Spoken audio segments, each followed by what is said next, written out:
Good evening children. Lattice మెథడ్లోనే ఇది first చిన్న problem ఎలా చేయాలనేది చూసాము.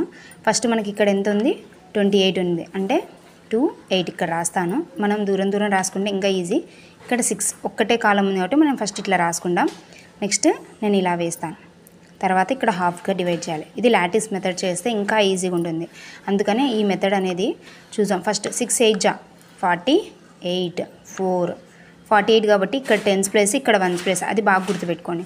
6 2 జా 12 కాబట్టి 12. నెక్స్ట్ ఇక్కడ ఏం చేయాలంటే ఈ సింగిల్ డిజిట్ ఉందా ఫస్ట్ ఇక్కడ రాయాలి 8. నెక్స్ట్ 4 5 6.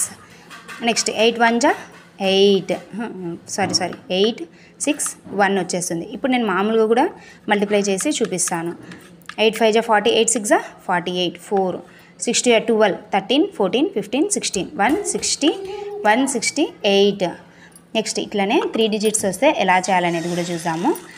ఫస్ట్ ఏం చేయాలంటే 1 2 3 ఇట్లా వేసేసుకొని నెక్స్ట్ 2 3 4 2 3 4 కాబట్టి నేను 3 వేసాను. ఇక్కడ 57 ఉంది కాబట్టి 2 కాబట్టి 5, ఇక్కడ 7.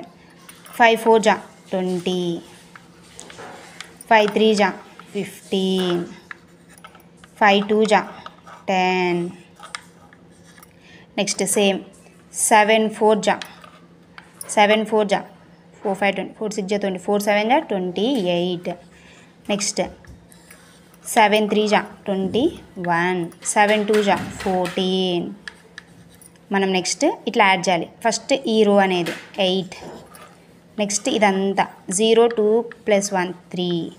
నెక్స్ట్ ఇదంతా 5 6 7 8 9 10 11 12 13. నెక్స్ట్ 1 2 3. నెక్స్ట్ ఇది ఒక్కటి ఉంది కదా, ఇక్కడ ఇట్లా రాయాలి. మనం నెక్స్ట్ మల్టిప్లికేషన్ చూసినా కూడా ఇలానే వస్తుంది. లాటిస్ మెథడ్ అంటే ఇక్కడ మనకి ఎన్ని ఉన్నాయో అన్ని బాక్సెస్ రావాలి, ఇక్కడ ఎన్ని ఉన్నాయో అన్ని బాక్సెస్ రావాలి.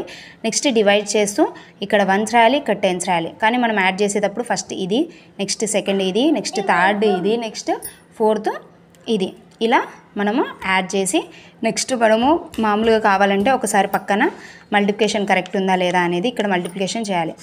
7 4 జా 28, 7 3 జా 21 22 23 కాబట్టి 3 ఇక్కడ వేసి 2 ఇక్కడ వేసాను. 7 14 15 16 ఇక్కడ వేసాను. 5 4 జా 20 కాబట్టి 0 2 ఇక్కడ వేసాను. 5 3 15 16 17 కాబట్టి ఇక్కడ వేసాను. 5 2 జా 10 11 ఇలా వేసేసి 8 3 6 6 12 13 3